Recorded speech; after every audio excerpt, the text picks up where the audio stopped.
Eu vou convidar a professora Margarete Diniz, integrante do LEPS Minas, professora do Departamento de Educação da Universidade Federal de Ouro Preto. Margarete Diniz. Quem cochicha, o rabo espicha. Passa por aqui que está ali, tem interpretação de Libras. Eu gostaria de justificar que o professor Paulo Nogueira, professor aqui da Faculdade de Educação e do Promestre, ele não está se sentindo bem, então não poderá participar.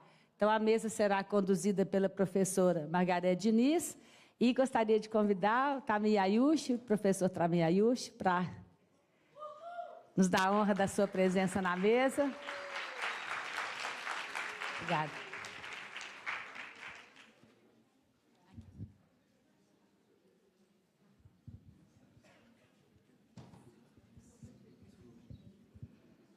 Bom, boa tarde a todas as pessoas que estão presentes.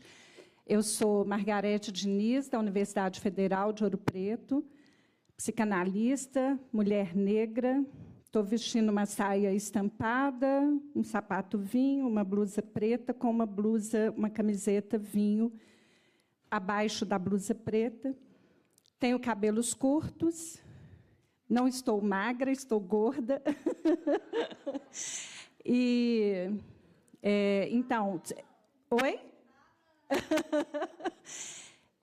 E hoje aqui, então, a gente vai conduzir o encerramento, essa tarefa difícil, né? Depois de um evento tão profícuo, assim, a gente está aqui reverberando, né, todas as mesas e discussões que aconteceram de ontem para hoje. Eu vou passar a palavra para o professor Tami Ayushi. Não vou apresentá-lo novamente, porque ele já se apresentou. E, logo, então, depois que ele falar, eu vou falar um pouquinho também, né, sobre a questão, os pontos que eu achei mais importantes, assim, da gente destacar no evento. E aí, se houver tempo, a gente abre uma rodada de conversa, se não, a gente encerra esperando que as pessoas voltem a conversar com a gente daqui a um tempo. Então, obrigada, professor Tami. Por favor. Muito obrigado. Bom, boa noite, gente. Espero que vocês estejam bem. Bom, dessa vez, sim, vou esgotar vocês, porque é a última fala do evento.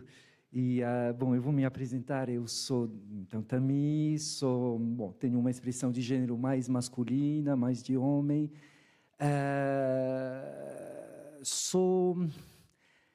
Não sou branco, isso é evidente. Talvez seria pardo aqui no Brasil. Sou moreno, vamos dizer. Não sou negro também.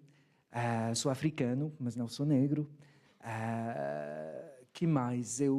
Cabelo curto, estou vestindo uma camisa negra, com calça negra, com um casaco cor-de-rosa, que é muito masculino, e uma cintura também cor-de-rosa, e sapatos cor-de-rosa também, para combinar na masculinidade.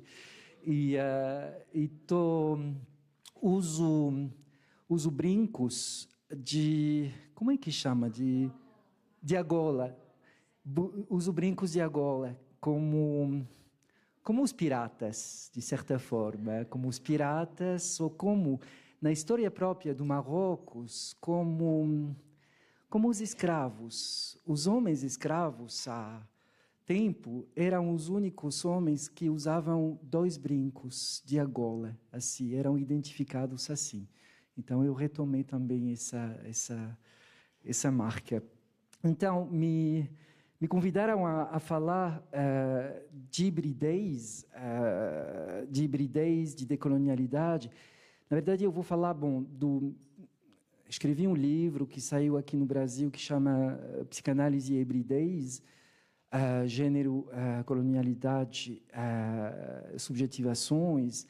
Então, vou retomar algumas questões desse livro, talvez um pouco mais atualizadas, porque, enquanto isso, trabalhei muito sobre questões de raça, questões de colonialidade, de uma forma um pouco mais precisa. Então, Vamos ver isso. Bom, talvez vou começar dizendo que hibridez, eu sei que a palavra é um pouco estranha em português, que se costuma dizer mais hibridismo do que hibridez, mas eu não gosto das palavras em ismo, homossexualismo, transexualismo, tem uma dimensão um pouco muito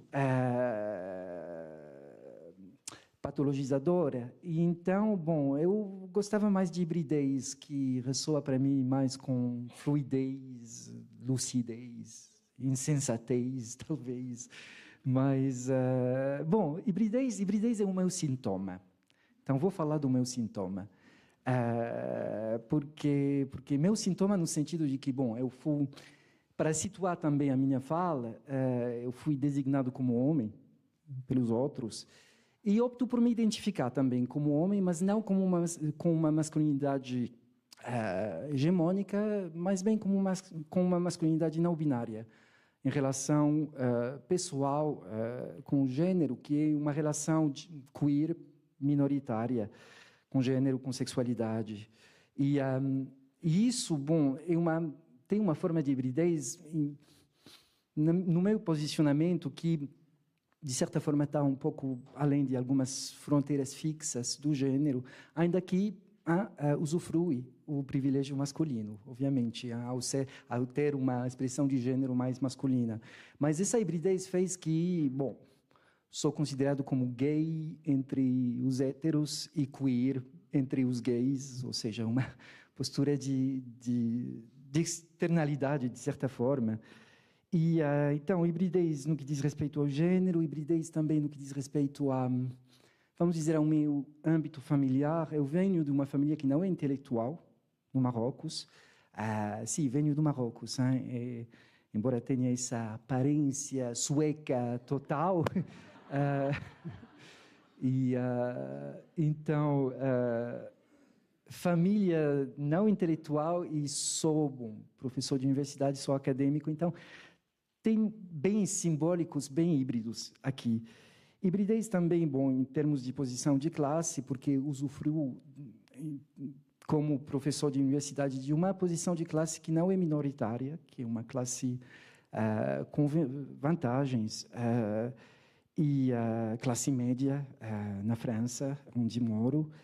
E hibridez também na minha racialização que foi sempre definida em relação com os diferentes lugares onde vivi, onde morei, porque, bom, como disse ontem, a racialização é sempre uma questão de relações, uma coisa que vai mudando conforme ao lugar, à época, ou seja, a racialização não é, a raça não é uma categoria que pertence a um sujeito ou a um grupo, é uma relação entre dois sujeitos, dois grupos.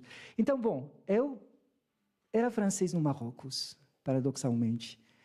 Eu cresci no Marrocos até os 18 anos e era francês no Marrocos em termos de... Eu fui escolarizado desde muito pequeno na escola francesa, fiz todos os meus estudos na escola francesa e me considerava como francês, estava totalmente colonizado. E descobri que era marroquino quando cheguei à França, aos 18 anos. E então, bom, hibridez aqui no sentido de que uma forma de extimidade, no sentido de que cada vez, bom, é o meu sintoma, cada vez que tem um grupo, qualquer grupo federado em torno de uma unidade, eu sou o menos um. E a história da minha família também, eu sou judeu pela minha mãe, eu sou árabe e muçulmano pelo meu pai, e sou ateu por mim mesmo. Então, e essa posição de menos um, eu acho que também ocupei com respeito, ou seja, no que diz respeito à formação acadêmica, aos saberes, ou seja, tive uma formação bastante multidisciplinar e me parecia que a coesão de um campo disciplinar ao qual me refiro deriva precisamente do fato de eu estar exterior a esse campo disciplinar. Assim que, bom, eu estudei literatura inglesa, filosofia, psicanálise, psicologia, e por muito tempo me fantasiava como um atravessador entre disciplinas, um trânsfuga de disciplinas, convidando, sei lá, filosofia na literatura inglesa, psicanálise na filosofia, todos os estudos de gênero, de sexualidade, estudos queer, trans, gay, lésbicos, estudos pós-coloniais, decoloniais, estudos críticos da raça, da branquitude na psicanálise. E isso não agrada muito, na verdade, sobretudo a psicanálise. Então, hibridez como desidentificação, como forma de não acreditar demais num discurso. Quando um discurso está sendo desenvolvido, uma posição de desidentificação que faça que não acredite demais num discurso e, sobretudo, no meu próprio discurso. E isso se concretizou também na França, quando cheguei lá, o fato de cruzar uma fronteira aos 18 anos, de chegar lá num país que, na minha fantasia, era absolutamente familiar e que se revelou totalmente estrangeiro para mim, me provocou uma experiência bem particular de tentar um passing, uma passabilidade branca, de tentar passar desapercebido também. Bom, depois mudei de posição, mudei bem, ou seja, visto cor-de-rosa para não passar desaparecido precisamente. Então, isso foi devido também ao meu status, vamos dizer, o estatuto institucional, como na França fala extracomunitário, é dizer cidadão de fora da União Europeia, que, obviamente, me colocava, em termos jurídicos, em termos administrativos, numa certa forma de minorização. Eu lembro uma coisa que aconteceu no terceiro ano, depois de 3 anos de estudo na França, um funcionário muito zelado da prefeitura, onde ia para pedir o meu visto, o meu titre de séjour, a minha residência, colocou no meu passaporte um avis de reconduction à la frontière, que é um aviso literalmente de deportação. Consideraram que não podia ficar mais, tudo isso, bom, era abuso administrativo, e de repente isso me pegou pela garganta e ficou lá preso nessa garganta. Desde então, não engoli isso. E desde esse momento eu não deixei de estar naquela fronteira onde queriam me escoltar, de tentar habitar aquela fronteira, de tentar viver lá, de experimentar um ir e vir. Então, um pouco como a Gloria Anzaldúa, essa teórica chicana, mexicana, estadunidense, indígena, mulher, lésbica, bom, todas essas características que se aplicam a mim, obviamente. Então, e busquei contra uma dualidade, uma binariedade França-Marrocos, busquei uma forma de fuga híbrida através de outras experiências de outros países, de outras línguas, como se o poliglotismo, o fato de falar outras línguas, fosse uma conjuração, ou seja, atravessar as fronteiras sem ficar parado, pelo menos as fronteiras linguísticas. Então, e isso, bom, o fato de ter vivido no Brasil, na Argentina, foi muito importante para mim, porque, de repente, achei um lugar de estrangeiro íntimo, totalmente em oposição no lugar de nacional extimo que tenho na França. Então, bom, foi isso. Então, bom, essa é a minha posição. Estou falando isso só para que vocês reparem que tudo o que vou falar é uma racionalização do meu romance familiar, ou do meu romance político, melhor dito. E estou ciente da minha posição aqui de acadêmico que vem da França. Falar com vocês que é uma posição que se inscreve dentro de uma certa colonialidade, obviamente. Seria, bom, responder a isso de forma imaginária e dizer: eu não sou do norte global, sou do sul global. É verdadeiro, mas não é só isso. Acho que responder de uma forma mais no nível simbólico é se perguntar que posição estou ocupando aqui. O que é que pretendo fazer quando venho no Brasil? Eu ontem disse para vocês que é o meu país de coração. Que posição pretendo ocupar quando venho, a partir de uma universidade francesa, falar aqui em universidades brasileiras? Simbolicamente, que posição ocupo? Que troca acontece? Que rede simbólica vai se organizando aqui? E que posição ocupo nessa rede simbólica?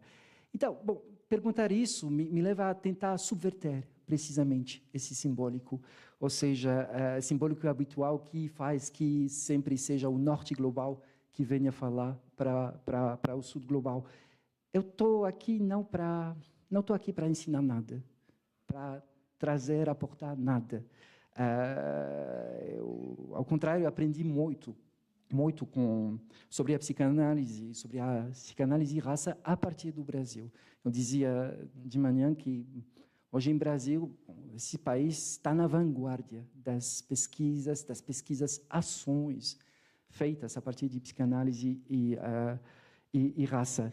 Então, bom, acho que pensar no nível simbólico é situar a minha fala, indicar o lugar da minha fala aqui, enfatizar que essas elaborações, como disse ontem, que estou fazendo aqui, são elaborações provincianas, que não são o universo. Seria absolutamente extravagante pensar que é o universo. Não falo deste universo.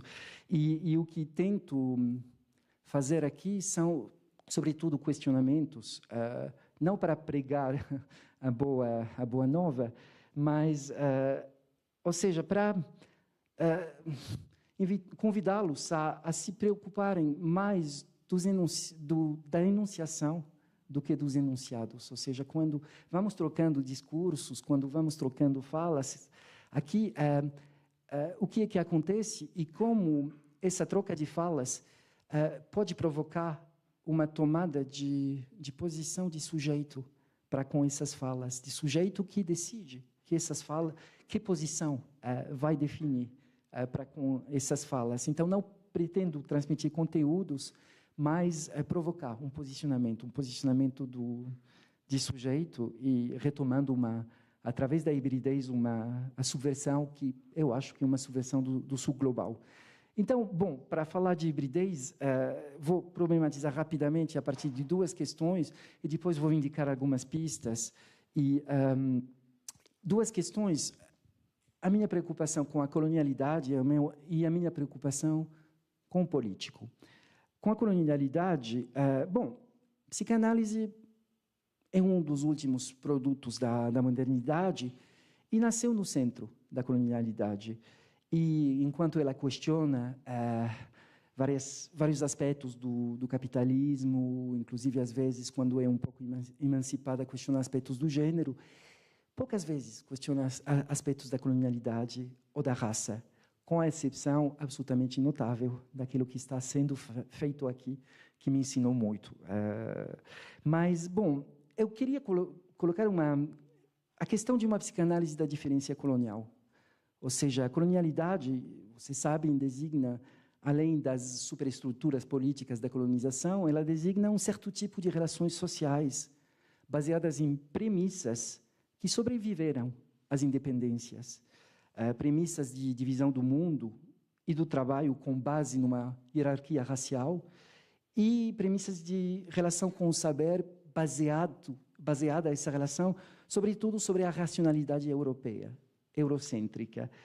E o pensamento pós-colonial critica os efeitos de ignorância e, inclusive, de crueldade induzidos por uma certa concepção ocidental da razão, do humanismo, do universalismo que estávamos discutindo, e revela a violência inerente à colonialidade. Violência que não é só, que não é pouca coisa, mas que não é só uma violência militar, econômica, política, mas é uma violência epistêmica também.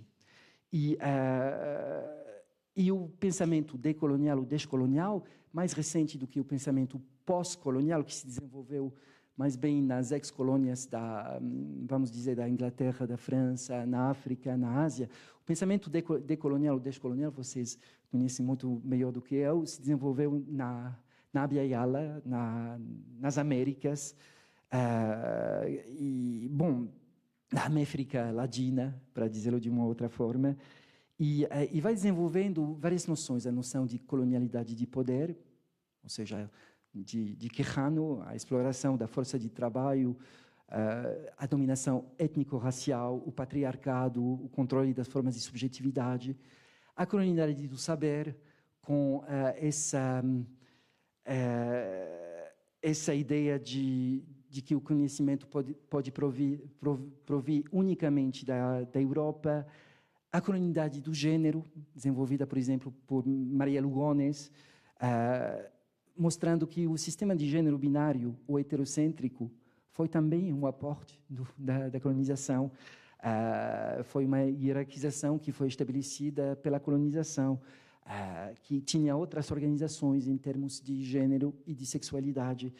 E a colonialidade do ser, que designa essa forma de subjetividade que foi imposta nas colônias, subjetividade como indica o Nelson Maldonado Torres, subjetividade do ego conquiro, ou seja, com aquilo que ele chamou de não ética da guerra, é dizer, o poder de matar, pilhar, estuprar, que não é excepcional, é a regra.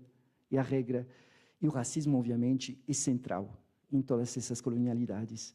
Então, colonialidade como uma episteme, como um lugar de enunciação, e isso, de definir a colonialidade como um lugar de enunciação, bom, obviamente, endereça a psicanálise a questão da sua própria enunciação, como a psicanálise participa de uma colonialidade do poder, do saber, do ser, do gênero, e como pode tentar, eu vou reutilizar a mesma palavra do que a Priscila, superar, de certa forma, essa colonialidade, ou fazer uma outra, ou designá-la, pelo menos, identificá-la. Então, o que seria uma psicanálise da diferença colonial? O que isso envolveria? Como pensar o lugar de enunciação? Acho que essa psicanálise da diferença colonial é uma psicanálise interseccional, da raça, do gênero e da classe. Uma psicanálise atravessada também pela raça, pelo gênero, pela classe. Uma psicanálise enunciada também, a partir de posicionamentos diferentes, não hegemônicos, de raça, de gênero, de sexualidade, de classe. Então, bom, isso no que diz respeito à colonialidade. No que diz respeito ao político, essa reflexão sobre a hibridez veio de várias inquietações. Primeiro, uma inquietação política. Eu acho que a psicanálise é política. É uma prática política, não no sentido de que vamos dizer, forçando analisando os analisandas a tomarem atitudes políticas, não, mas no sentido de que consideramos, como psicanalistas, me parece, um sujeito que está inscrito em relações sociais de poder e cujos processos psíquicos resultam dessas relações sociais de poder, dos modos relacionais sociais que são definidos por relações de poder. E também política no sentido de que a prática psicanalítica tem efeitos, e no melhor dos casos, emancipadores, e no pior dos casos, totalmente reacionários, de chamada à ordem, de normatividade. Então, política, inquietação política, o pessoal é político, sabem aquela palavra de ordem do feminismo dos anos 70, o pessoal é político, ou seja, assuntos que antes se consideravam como assuntos totalmente individuais, o casamento, o fato de ter filhos ou não, o controle do corpo próprio, o aborto, etc., não são coisas individuais, são coisas políticas, totalmente atravessadas pela política. O inconsciente, como dizia Lacan, é a política. E acho que aquilo que interessa a psicanálise é a forma em que as modalidades de relacionalidade são inscritas em modos de exercício de poder e produzem sujeitos particulares. Ontem falava de necessidade e contingência, produzem sujeitos com necessidades de subjetivação. E todo o trabalho da psicanálise, me parece, uma forma de conceber o trabalho da psicanálise é de acompanhar na passagem da necessidade, daquilo que se impôs como uma necessidade social e psíquica, para uma contingência, para uma fluidez psíquica, para uma plasticidade psíquica, que faz que aquilo que tinha que acontecer de uma certa forma possa acontecer de outras formas possíveis. Então, inquietação política, inquietação clínica também. Eu venho trabalhando sobre questões de exclusão, de violência de gênero, de homofobia, de transfobia, com pessoas minorizadas em termos de gênero, de sexualidade, mas também sobre questões de racismo, com pessoas minorizadas em termos de raça, de classe também. E são aspectos que são provocados, paradoxalmente, também por certos discursos em nome da psicanálise, essas minorizações. Então, bom, inquietação clínica também, porque esse trabalho sobre a hibridez também se inscreve naquilo que chamei de clínica da linguagem, da língua, do exílio. Eu trabalhei muito com a questão da língua, do plurilinguismo, da poliglossia dentro do contexto analítico, do consultório analítico, o que faz que um sujeito passa de uma língua para uma outra, os procedimentos da tradução, será que escapam ao poder? Eu acho que não. Ou seja, que qualquer forma de poliglossia ou plurilinguismo se inscreve, ela também, em escolhas que são impostas por relações sociais de poder. Bom, inquietação clínica, inquietação teórica também, quando me deparei com teorias em nome da psicanálise que vão perpetuando uma violência de gênero absolutamente tremenda contra pessoas que já padecem socialmente dessa violência de gênero. Tem uma abundante literatura psicanalítica sobre as homossexualidades, as transidentidades, as posturas de sexualidade e de sexuação não heterocentradas, que perpetra, a meu ver, um verdadeiro maltrato clínico, teórico, aquilo que eu chamei num texto um insulto diagnóstico, ou seja, o uso do diagnóstico como arma e como insulto. E certas noções analíticas, quando são literalizadas, empurram os sujeitos para um caminho predefinido de desenvolvimento psicológico feliz. Vamos dizer, da primeira mamada até a posição do missionário. Então, desenvolvimento ortodoxo, clássico. E essas normas impostas em nome da psicanálise dizem respeito não só a sexualidades e sexuações, mas também a questões raciais, culturais, linguísticas, e vão apagando questões de raça, questões de branquitude, que estive trabalhando muito ultimamente. Então, bom, a minha pergunta, a partir dessas inquietações, é como definir uma escuta e uma teorização psicanalíticas que possam levar em conta aspectos particulares da subjetivação que escaparam às subjetivações maioritárias, universais, atemporais, e, na verdade, somente brancas, europeias, cis-heterocentradas, masculinas. Aspectos particulares da subjetivação relacionados a posições raciais, culturais, linguísticas, sexuais, sexuadas, minorizadas. Como levar em conta isso na psicanálise, a partir de uma psicanálise que tente sair de uma posição hegemônica. E a última inquietação foi uma inquietação epistemológica. Eu trabalhei sobre hibridez na psicanálise e da psicanálise a partir também dessa inquietação epistemológica. Dois movimentos epistemológicos que me impactaram muito, as epistemologias situadas, as epistemologias do posicionamento, que chamam em inglês standpoint epistemologies, e a epistemologia da ignorância. Epistemologias, situadas que vêm desenvolvidas a partir de afrofeminismos dos Estados Unidos, mas muito do Brasil. A Lélia Gonzalez, por exemplo, Neuza Santos Souza, vão desenvolvendo epistemologias situadas, uma questão de epistemologia situada. Então, duas fontes, a fonte do afrofeminismo e a fonte também marxista, Priscila, que vem do Gramsci, que considera, a partir dessa figura do subalterno. E o subalterno, bom, duas definições do subalterno ou da subalterna. Subalterna é aquele ou aquela, não é só aquele ou aquela que é oprimido ou oprimida, é também aquele ou aquela que não tem acesso à representação de si, porque tem uma gramática hegemônica que impede essa representação de si, que não deixa lugar de fala a partir dessa gramática hegemônica.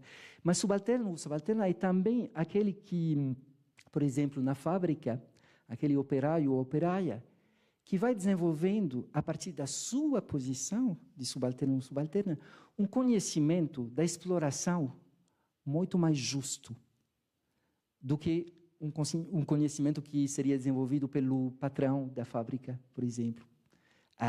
Precisamente, ocupar uma posição minorizada aqui, nas epistemologias do posicionamento, quer dizer ocupar uma maior lucidez no que diz respeito às relações sociais de poder e de opressão.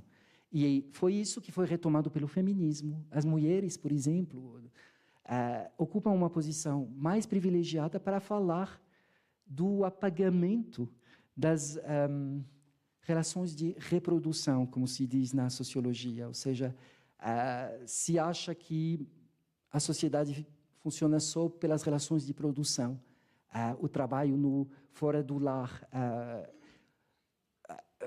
na maioria dos casos, sobretudo nos anos 70, exercido pelos homens. Só que para que exista esse trabalho de produção, se precisa de um trabalho de reprodução, que é o trabalho que toma conta do lar, que vai cuidando de todos aqueles e todas aquelas que ocupam esse lar, que trabalho sem o qual não existirá o trabalho de produção. E um trabalho sem salário. E um trabalho totalmente invisibilizado. Então, essa posição de subalternidade vai dando uma pertinência enunciativa que permite desenvolver, então, essa ideia de uma epistemologia situada. E a epistemologia situada, então, é essa forma de tentar se tirar de um ponto de vista de cima, tentar se tirar de um ponto de vista que algumas teóricas chamam de truque divino, God's trick. Essa posição, vocês sabem, bom, isso é filosofia ocidental, mas na filosofia ocidental, o Deus da filosofia ocidental, do século XVIII, XIX, é a soma de todos os pontos de vista. Ou seja, Deus, na filosofia, é aquele ponto de vista que são todos os pontos de vista, que está em todos os lugares. E também é aquele ponto de vista que é totalmente invisível. Deus vê tudo, mas não é visto.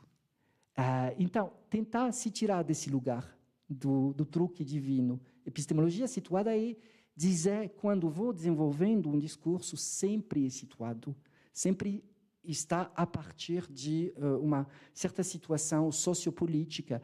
E essa situação não é que essa situação vai dar uma pertinência, uma legitimidade ao meu discurso, mas vai indicar também os limites do meu discurso. Epistemologias situadas vão indicando também como aquela epistemologia que pretende ser objetiva, neutra, exterior, totalmente não situada, é só uma situação a mais, uma situação invisibilizada. Situação num ponto de vista hegemônico, é dizer aqui, branco, europeu, muitas vezes masculino, ciscentrado, heterocentrado, burguês. Ou seja, epistemologias situadas vão situando aquela epistemologia hegemônica. E isso me parece muito interessante no que diz respeito à psicanálise, o que trazem as epistemologias situadas à psicanálise. E outra epistemologia que me impactou muito é a epistemologia da ignorância que é desenvolvida pelo Charles Mills, que é um filósofo estadunidense, que escreveu um livro que se chama O Contrato Racial. Ele vai retomando toda a tradição filosófica europeia do contrato social. Vocês sabem, aquela ficção filosófica de que para chegar a um estado civilizado de sociedade, os homens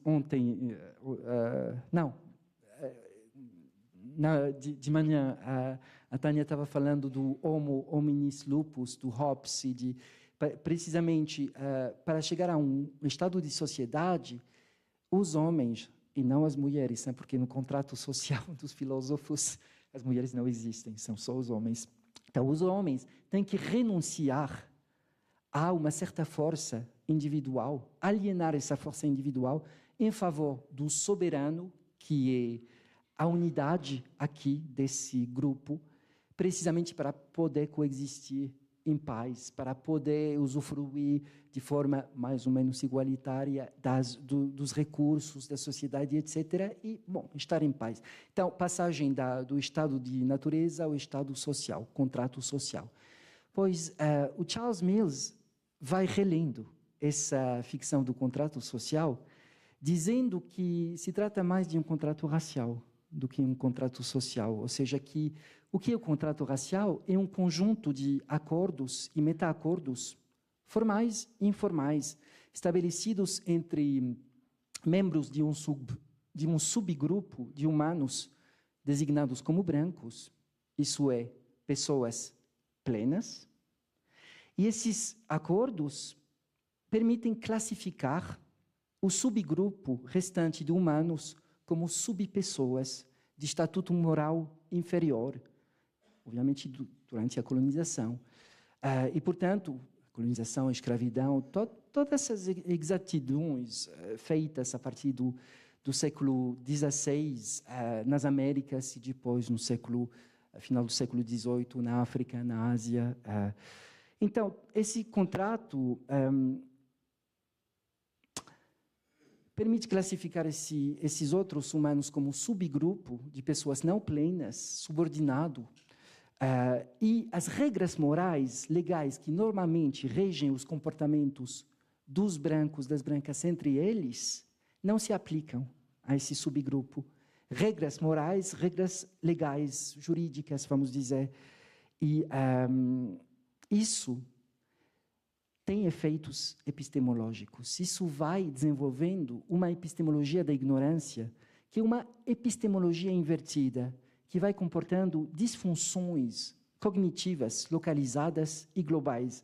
E dizer que, para citar aqui o Charles Mills, essas disfunções produzem, eu vou citando ele, produzem um resultado irônico, que os brancos geralmente não serão capazes de entender o mundo que eles mesmos criaram.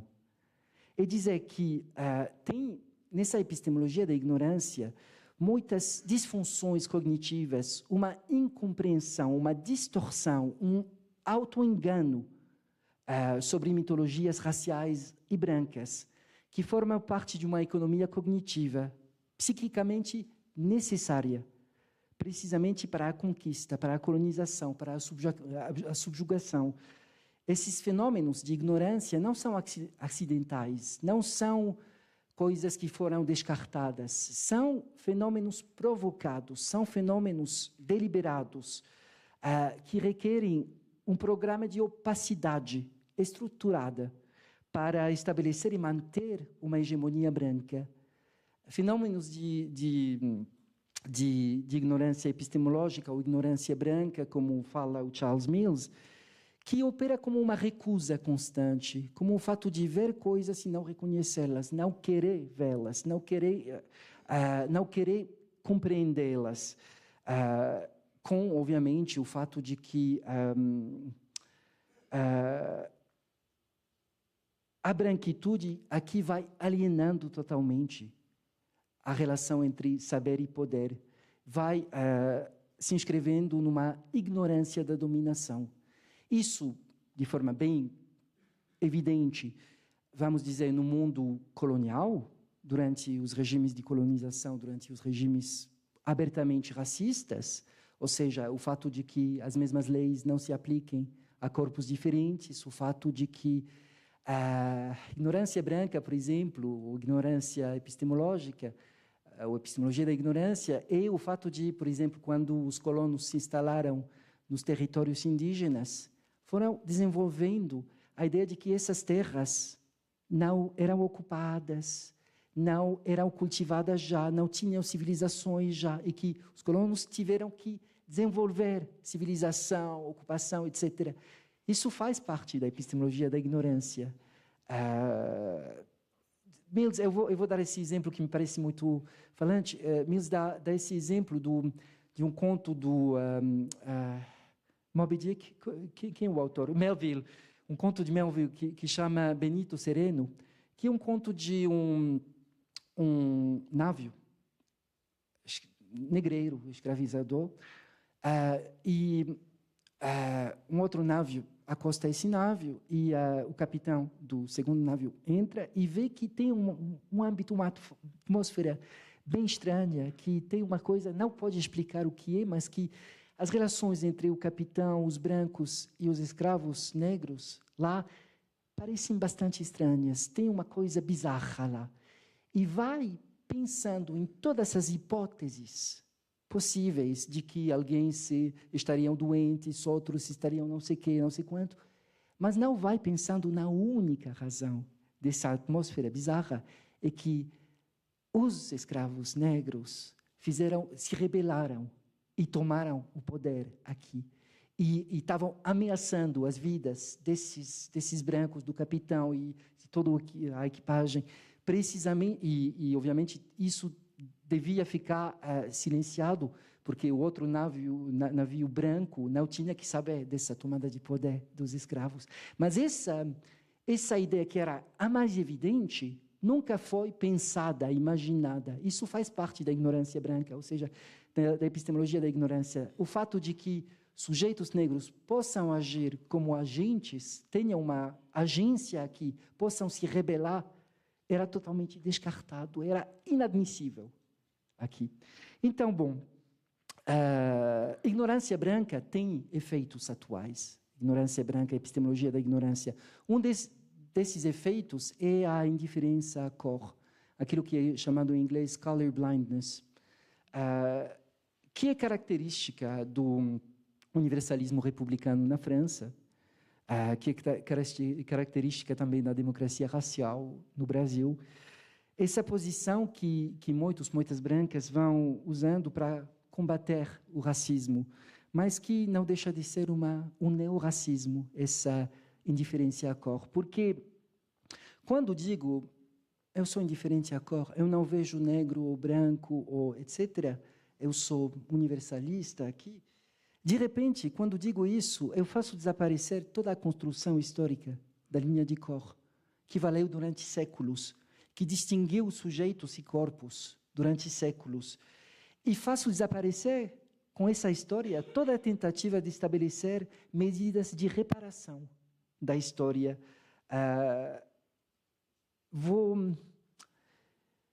De correção, então, histórica do privilégio branco.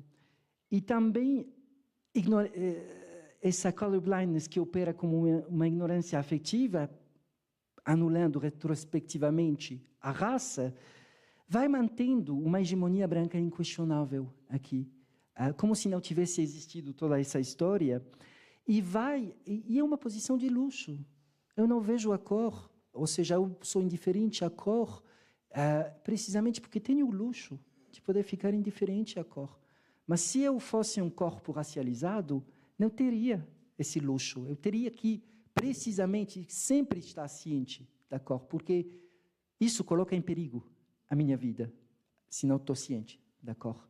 Então, bom, acho que essa epistemologia branca, ou seja, a epistemologia da ignorância, tem muito para ensinar para a psicanálise. Então, a inquietação epistemológica, a partir das epistemologias do posicionamento, da epistemologia da ignorância, precisamente para cutucar, para mexer muito, para, inclusive, violentar o lugar de epistemologia hegemônica da psicanálise, hegemônica em termos de gênero, de sexualidade, de raça, de classe.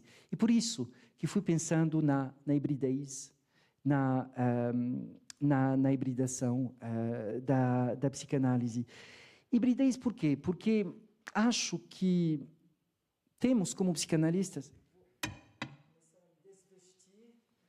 uma ameaça, não é uma promessa.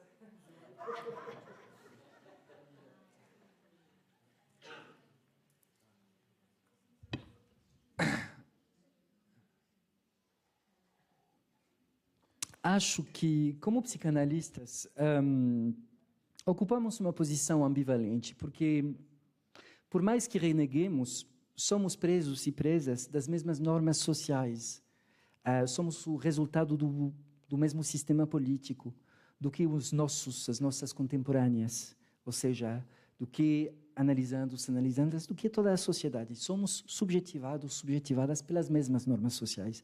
E, porém, pretendemos, na nossa atividade, na nossa prática clínica, precisamente desconstruir essas normas e os efeitos dessas normas na subjetivação. Então, é uma posição difícil, é uma posição ambivalente, uma posição difícil de ter.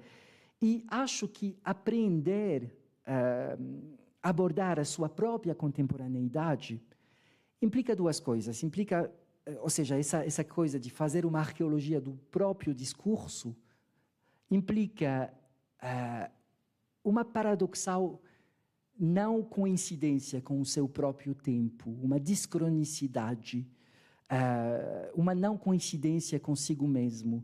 E acho que essa decalagem pode vir,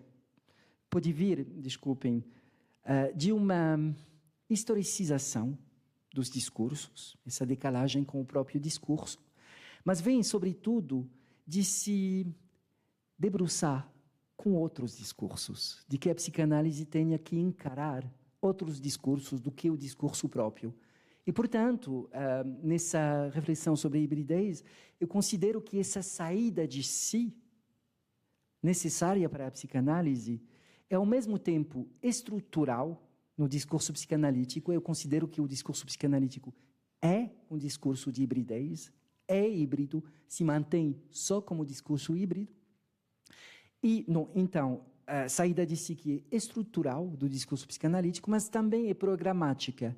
É o meu desejo, obviamente, mas é um programa, ou seja, é um programa vinculado com o fato de que a psicanálise possa se hibridar com outros discursos, possa se abrir a outras discursividades, possa ameaçar a pureza, a paixão de identidade do discurso próprio, confrontando-lo com outros discursos, se abrindo a outros discursos.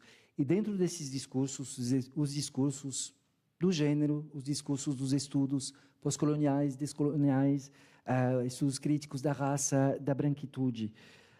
Então, bom, dois grandes pontos: a hibridez da psicanálise e pistas para a hibridação da psicanálise. Bom, primeiro grande ponto, essa hibridez, eu me debrucei sobre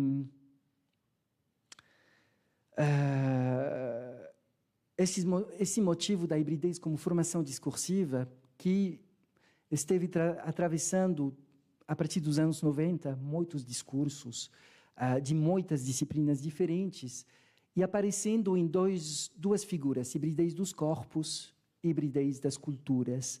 E o que me interessava não era tanto os enunciados desses discursos, quanto a posição enunciativa desses discursos. Ou seja, cada vez, nessas formações discursivas sobre a hibridez nos anos 90, a partir dos anos 90, cada vez que se falava de hibridez,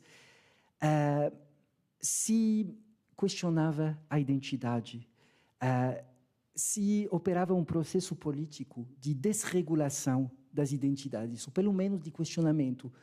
Processo político que podia ficar emancipador, no sentido de repensar as identidades, repensar coisas não fixas, não engessadas, ou, ao contrário, o processo político totalmente reacionário de reafirmar uma hegemonia de certas identidades que não têm que que serem mexidas, que serem tocadas aqui. Então, eu retomei essa figura da hibridez de um teórico pós-colonial que chama Homi Bhabha. Homi Bhabha, que a palavra que ele usa é mimicry, que é mimetismo, imitação, hibridez. E esse mimicry é bem interessante. Ele define como o desejo do colono, de nas colônias, de criar um outro reformado, reconhecível como sujeito de uma diferença que é quase o mesmo, mas não completamente. Ele fala almost the same, but not quite. Ou seja, exemplo, quando na colonização da Índia, por exemplo, os ingleses quiseram formar uma elite indiana que pudesse fazer de intermediário entre colonos ingleses e o povo indiano. Indiano ou índio? Indiano. E essa elite se considerava que, bom, era totalmente inglesizada, de certa forma, mas se considerava que era quase inglesa, mas não completamente. E esse não completamente era um defeito. Não era o bastante ingleses, mas eram quase ingleses. Falavam perfect Queen's English. Mas não eram totalmente ingleses. Defeito. E a mimicry, a hibridez, é reverter esse defeito e ver que quando o colonizado retoma esse mandato colonial, ela vai repetindo esse mandato colonial, deformando-o, subvertendo-o, fazendo um passo de lado, que vai ameaçando a autoridade colonial, precisamente por essa hibridez que traz o colonizado ou a colonizada a esse mandato. Então, a hibridez é uma forma de subversão. A hibridez é uma subversão da enunciação e uma repetição infiel que introduz uma subversão que altera o nível enunciativo de todo o discurso. A hibridez aparece como um sintoma nos discursos, precisamente. Então, como age essa hibridez na psicanálise? Eu me deparei com uma passagem de um texto de Freud, o texto inconsciente, onde ele usa um termo que, desse campo lexical da hibridez, ele usa a noção de mixto, de mestiço, de sangue misturada, para falar das fantasias, da fantasia. Eu vou ler essa passagem, que me parece bem interessante. Ele fala o seguinte: entre os derivados dos impulsos instintuais do inconsciente, do tipo que descrevemos, existem alguns que reúnem em si características de uma espécie oposta. Por um lado, então, essas fantasias são altamente organizados, livros de autocontradição, tendo usado todas essas aquisições do sistema consciente, dificilmente distinguindo-se, a nosso ver, das formações daquele sistema, ou seja, que podem passar por formações conscientes. Por outro lado, são inconscientes, incapazes de se tornarem conscientes. Assim, qualitativamente pertencem ao sistema pré-consciente, mas factualmente ao inconsciente. É sua origem que decide seu destino.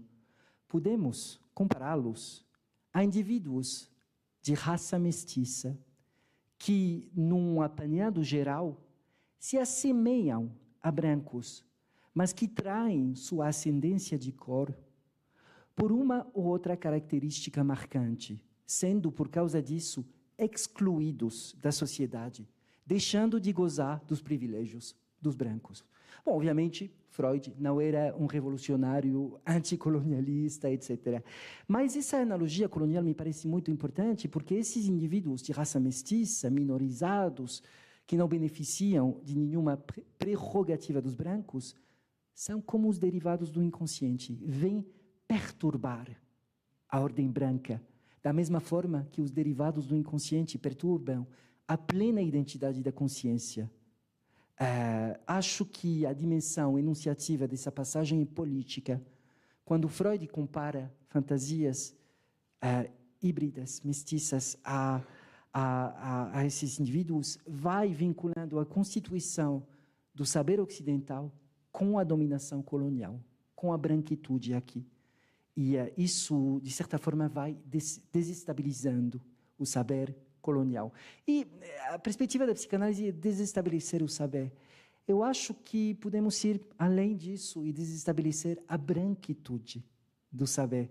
Quando, Andrea, você falou daquele texto de Lacan, quando ele vai falando dos 3 mediquinhos do Togo que vêm consultá-los e que não revelam nenhuma forma de marca étnica nos inconscientes deles e que revelam só a forma habitual do Édipo, as categorias familiares, como fala Lacan.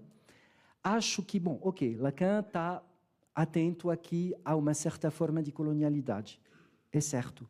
Só que isso acontece nos anos 50 e acontece dentro de um enquadro bem particular. São médicos que vêm do Togo para tentar se formar na França, no consultório do bam da psicanálise francesa, do grande mestre da psicanálise francesa, branco. Que outra posição, que outro lugar de fala podiam ter, senão esse lugar em que vão falar aquilo que eles acham que esse branco quer escutar dos inconscientes deles. Então, aqui, vale, ok, Lacan está atento a uma certa forma de colonialidade, mas não está atento à branquitude que atravessa precisamente esse enquadre, a branquitude que atravessa a posição dele, que atravessa a posição desses analisandos, ou seja, que é a posição do mestre. O mestre é branco. Se eles vão repetindo o discurso do mestre, vão repetindo o discurso branco, do mestre branco. Então, bom, hibridez para deslocar a psicanálise, desterritorializá-la. Bom, vou dar alguns exemplos de hibridação da psicanálise sobre a questão de identidade e identificações, sobre a questão de gêneros melancólicos, sobre a questão da metaforicidade e sobre a questão do descentramento do saber. Sobre a questão da identidade e identificação, eu gosto de citar essa frase de Foucault. Foucault escreve o seguinte: não me pergunte quem sou e não me diga para permanecer o mesmo. É uma moral de Estado civil. Ela rege os nossos documentos de identidade, que ela nos deixe livres quando se trata de escrever. Então, acho que uma forma principal nas quais o poder vai regendo os corpos é criando identidades e crenças nessas identidades. E acho que um dos aspectos principais da implicação política da psicanálise diz respeito à forma em que ela lida com a noção de identidade, ou seja, identidade do sujeito, identidade social e identidade da própria psicanálise, identidade e coincidência com ela mesma. Ou seja, acho que, no que diz respeito à identidade da própria psicanálise, do próprio discurso psicanalítico, acho que é preciso apontar a historicidade das ferramentas teóricas psicanalíticas.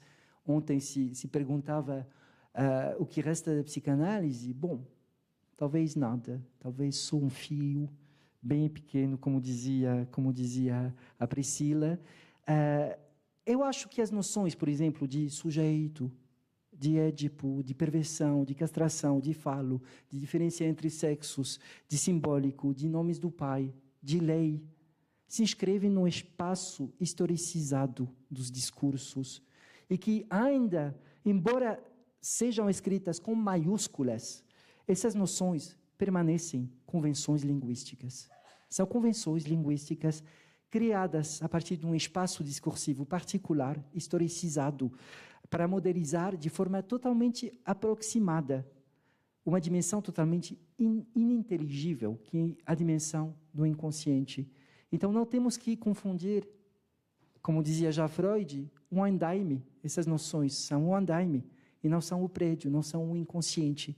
Essas noções são formações discursivas que pertencem a um campo discursivo particular, a uma época, a um lugar particular, a configurações sociais dos vínculos de aliança, de filiação, que vão, Édipo, nome do pai, etc., que vão mudando, e então que impliquem que essas formações sejam pensadas de uma forma diferente, sejam pensadas ou como metáforas, ou que, já que, mesma pergunta, que resta da psicanálise, que prescindamos dessas noções, ou seja, que vamos jogando o bebê com a cachaça da banheira.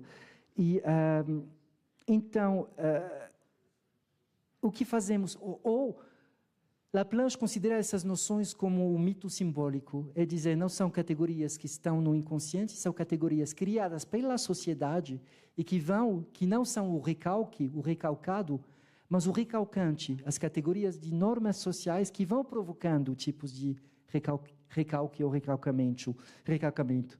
Então, bom, acho que essa noção de identidade é muito interessante, porque, bom, se costuma dizer que a psicanálise é contra a identidade, que considera que a identidade é uma unificação imaginária, mas enquanto analistas, muitas analistas, vão rejeitando as identidades minoritárias como capturas imaginárias, identidade gay, lésbica, identidade negra, identidade etc., como um traço unário, como um significante mestre, e vão rejeitando isso como captações imaginárias, não se questionam sobre a postura identitária a partir da qual eles mesmos, elas mesmas, estão falando que essa postura pretendidamente neutra, objetiva, que não fala desde nenhuma identidade, é uma postura de identidade, uma identidade maioritária, invisibilizada. E, mais uma vez, masculina, cis-heterocêntrica, branca, europeia, burguesa. Ou seja, acho isso muito interessante, muito importante para a psicanálise na França, mas acho que aqui também, estávamos falando disso, Tânia, identitarismo seria um insulto. Bom, na França é um insulto, porque é uma forma de ameaçar o universalismo republicano. O maior insulto na França é comunitarismo e identitarismo. Então, só que eu quero reivindicar esse identitarismo como arma política, como estratégia política. É dizer, retomando o essencialismo político da Spivak, ou seja, as essências não existem. Gay, straight, negro, negra, branca, cis, trans, etc. São construções sociais que não deixam de ter efeitos, e efeitos muito violentos, e efeitos de morte, mas são construções sociais. Agora, psiquicamente,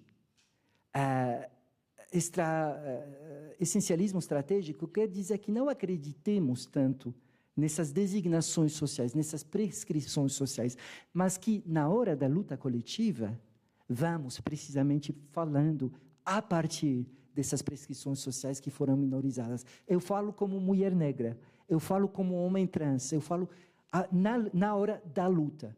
Então, é uma forma precisamente de ter uma pegada da identidade que é diferente aqui, que não é só aquele papo habitual da psicanálise que costuma dizer estamos contra a identidade, etc. Então, bom, acho que para não ficar...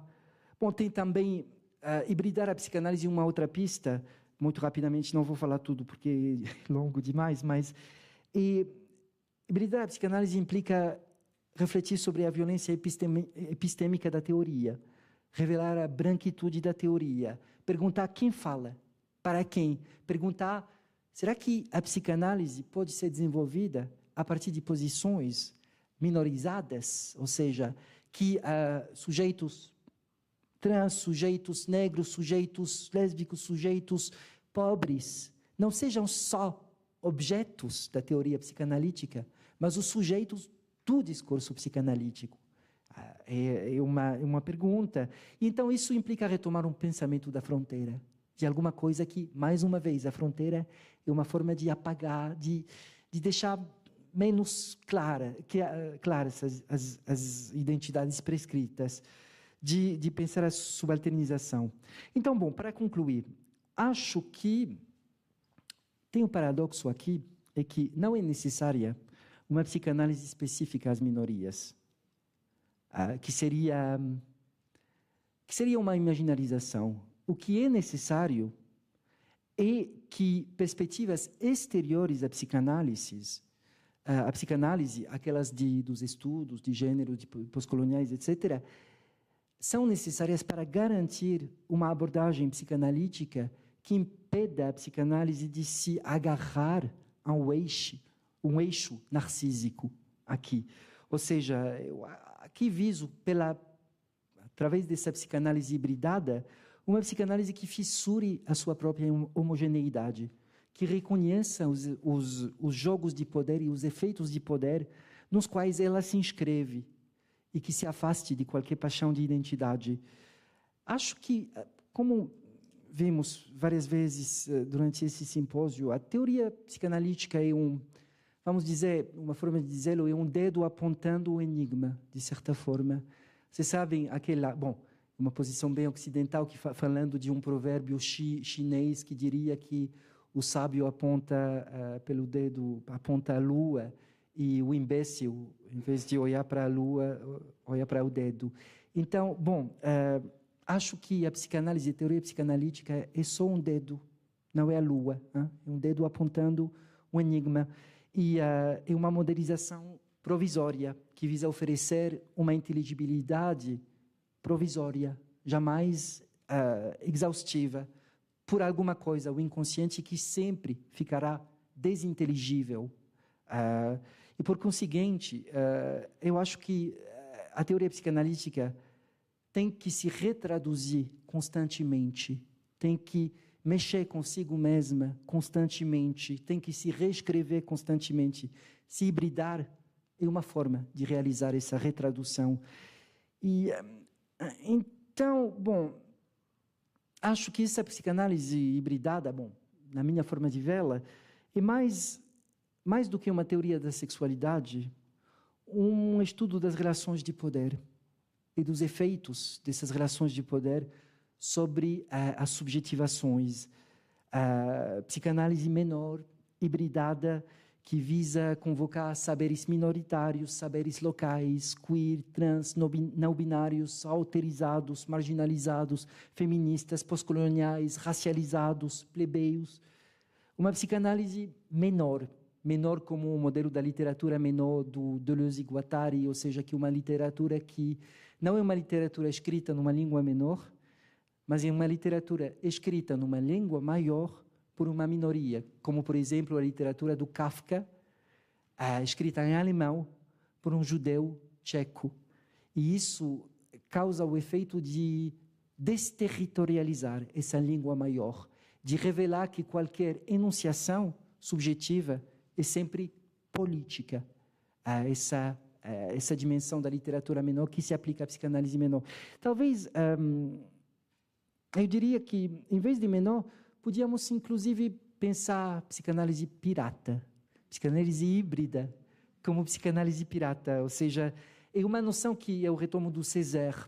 Césaire, em vez de falar de menor, que não deixa de ser uma referência europeia, Kafka, etc., ele fala de piratagem, pirataria, para designar aquele que está sendo criado, feito, escrito fora da Europa, especialmente do outro lado do Atlântico, por não europeus e europeias, nesse caso por afrodescendentes. Então, uma psicanálise pirata, uma psicanálise... Preparem-se para a abordagem aqui. Vai doer, como dizia a Priscila, vai hibridar, vai bastardizar, vai subverter, vai custar, vai implicar muitas perdas para novas criações. Vai jogar muita coisa com a cachaça da banheira. Então, pirata. Pirata é aquele que usa os brincos de argola. Então, estou voltando ao início, o círculo está sendo fechado. Não. É só uma forma de recordar que, mais uma vez, todo esse papo se inscreve nos meus brincos de argola, ou seja, na minha postura bem subjetiva, bem provinciana. Muito obrigado pela sua escuta.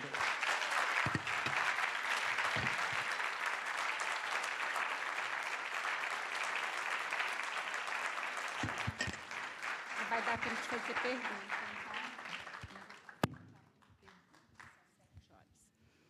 Bom, sim, não, deixamos você falar à vontade.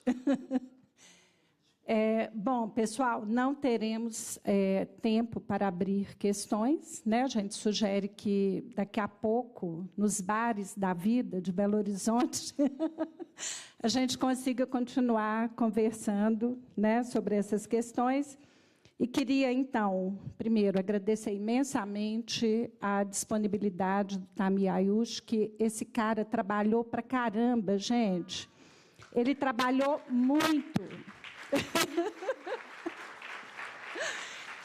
Ele começou trabalhando na segunda-feira aqui com a Andréia, né, e Marcelo, depois foi para Ouro Preto, trabalhou bastante lá também com a gente.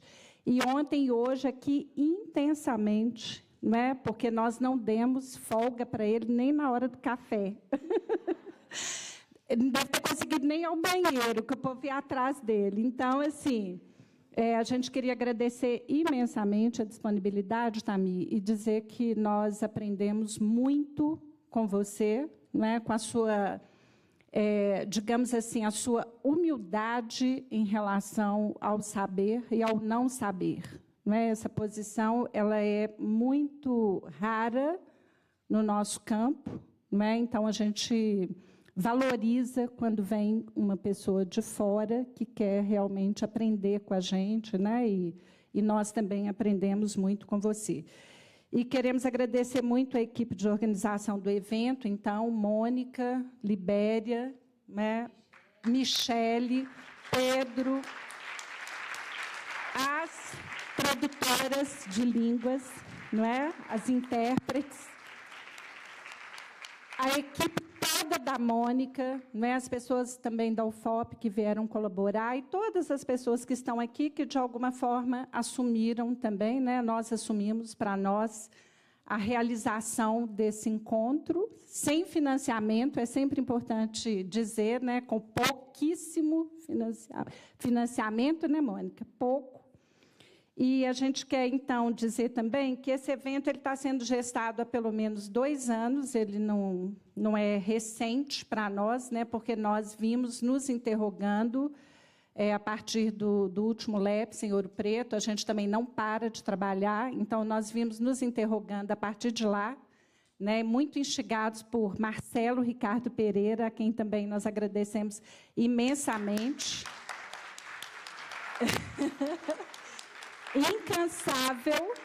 Marcelo é outro, né, que o nome dele é trabalho, o sobrenome também. Então, nos instiga aí a todo momento, e a gente vem se colocando todas essas questões que Tamir, de alguma forma, levanta em relação à questão do gênero, da raça, da etnia, da sexualidade, né, das questões que atingem o Brasil de forma contundente, porque o nosso racismo, de fato, é estrutural, não é? Quando a gente percebe em todas as estatísticas que a questão racial está na linha de frente. Não é? O país que mais mata trans, gays, em sua maioria negros e negras. Não é? O país que mais tem situações de feminicídio, em sua maioria mulheres negras. Não é? Jovens pretos de 18 a 24 anos são os que mais morrem no Brasil. O encarceramento também atinge, em sua maioria, as pessoas negras, não é? Oi? Sim, e as crianças com o trabalho escravo, não é? Que a gente ainda localiza situações de trabalho escravo no Brasil de forma contundente. o abuso sexual infantil, que também atinge, em sua maioria, crianças negras e periféricas. Então, tudo isso nos faz interrogar, não é? E nos faz nos implicarmos, enquanto psicanalistas, que não podemos fechar os olhos para essas questões, e, por isso, o tema da decolonialidade, não é, veio nos interrogando aí. Nos últimos tempos, a gente tem lido bastante, a gente tem tentado se apropriar. Essa discussão não é nova, é muito importante que a gente fale sobre isso. Não é? A discussão da decolonialidade, ela não é nova, mas nós, psicanalistas, demoramos muito para chegar perto dessa discussão. Né? Então, é nesse sentido que esse seminário traz para nós assim, a responsabilidade de não usar a palavra decolonialidade como uma palavra da moda. Percebe? É muito importante que nós todos e todas as pessoas, né, que estão aqui, vamos até a origem epistemológica desses estudos, que a gente se aproprie deles de forma responsável, não é? Para que a gente use isso de uma forma adequada. Não é sem consequências a gente trazer, né, como título do seminário, como proposta do seminário, a questão da decolonialidade e diferenças na cultura. Não é? Eu tomo isso, para mim, como uma grande responsabilidade, assim, que a gente tem que continuar pensando sobre isso, estudando sobre isso, nos interrogando, para saber o que fica desse saber que nós constituímos, não é?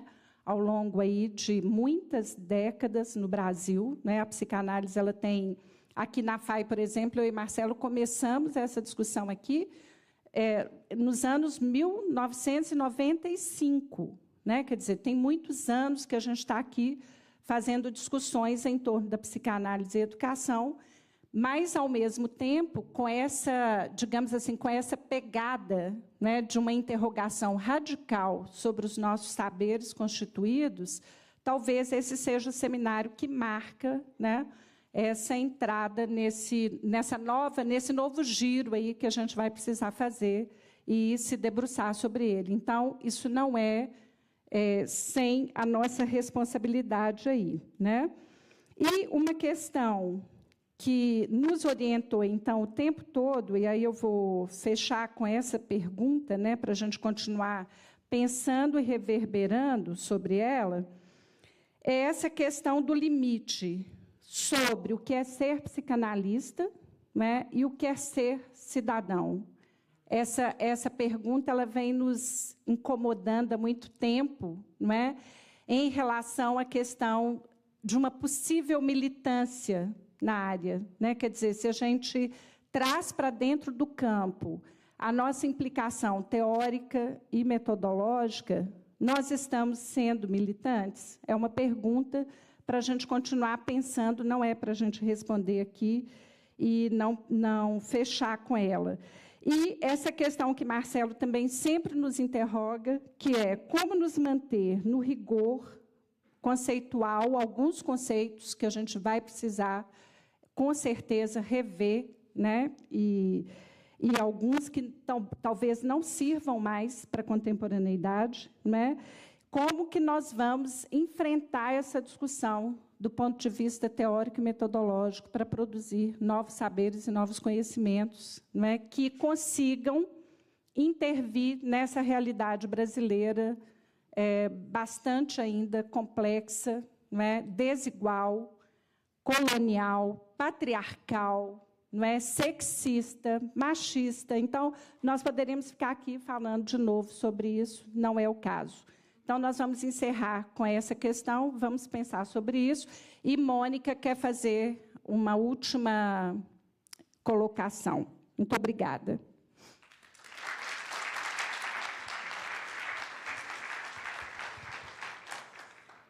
Pessoal, só para a gente fechar, né, com chave de ouro, depois de uma fala tão importante do Tamir, dos comentários da Margarete, Margarete começou a agradecer e a gente quer agradecer... mais um pouco, porque é importante, né? Então, assim, primeiramente, a gente quer agradecer a todas as pessoas que apostaram no evento, que fizeram inscrição, que apresentaram trabalhos, que ficaram conosco até agora. Muito obrigada, né, por essa aposta no evento. E aos convidados, a Ingles, Priscila, Tânia, Andréia, Paulo Nazaré, Edson, Tamir, passou a semana aqui com a gente. As colegas e os colegas que atuaram como coordenadores e relatores das sessões de apresentação de trabalho. Margarete também já agradeceu, né, a profissional da audiodescrição e as intérpretes de Libras. A gente queria também deixar registrado ao comitê científico do evento, especialmente a Carla Jatobá, o Lucas Emanuel e a Margarete Diniz. Aos colegas do Lepsi Minas, né, por todo apoio e confiança, né, na construção que a gente fez. E um agradecimento muito, muito especial aos estudantes da graduação e da pós-graduação que estão aqui com a gente. Todo mundo falou, tem que fazer um agradecimento especial para a Natália Lopes Machado, né? Cadê a Natália? Hã? Ela não está aqui, não? Pois é, depois vocês contam para ela, que foi um agradecimento especial. A gente teve uma comissão que trabalhou mais perto da gente, né, que foi o João Pedro Mota e o Diego. E aí, eu não vou poder deixar de também ler o nome de todo mundo. Foi um pedido dos próprios estudantes, né, que estavam ajudando na organização. Então, ao Abel Passos Nascimento Júnior, que está aqui, Adriana Galupo, Adriana Cerqueira Santos, Alice Oliveira Castanheira, Andréa Flori, Carolina Soares, Carolina Morim, Cristina Ronchese, Elaine Ferreira, Fernanda Meira, Guilherme Calé Silva, Hugo Arantes, Ludmila Santos Camiloto, Manuela Almeida, Mariana Gonçalves, muita gente, vocês estão vendo. Milene Martins, Mônica Ferri, Patrícia Souza, Ricardo Martins, Selma Costa, Thaís Nascimento, Vinícius Ferreira, Velber de Barros Pinheiro, uma turma enorme, super, uma salva de palmas, né, desse pessoal. E, por fim, a FEPEMIG, como diz a Margarete, não ajudou muito, mas ajudou pouco.